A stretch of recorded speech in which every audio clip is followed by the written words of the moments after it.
Despite Moscow's good relations with Israel, some Israelis consider Russia's role in the Syria conflict to be a national threat, and they're expressing concern about Russia's allies in the battle against Islamist militants. CGTN's Stephanie Freid in Tel Aviv has this report. We are aware of the fact that the Russians are fighting the war in Syria on the side of Iran, of Hezbollah, of the Shia militias. These are Israel's worst enemies. That may be why the United States military drawback in Syria last month prompted one Israeli analyst to write, "Putin is the new king of the Middle East." Russia's regional role expanded in 2015 when the Kremlin entered Syria's civil war, bringing in limited ground forces and air power. Moscow's broad interests in the Middle East have fanned out since.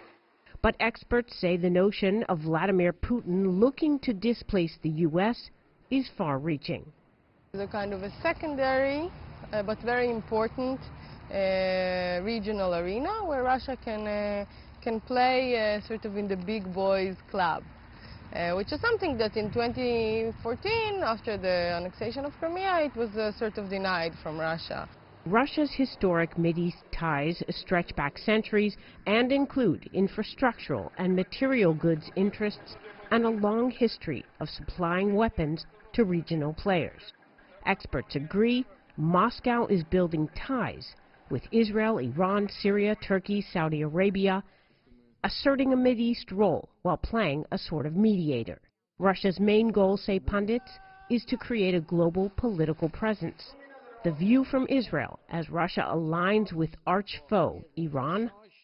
The Russians are not in a position to fight with Israel.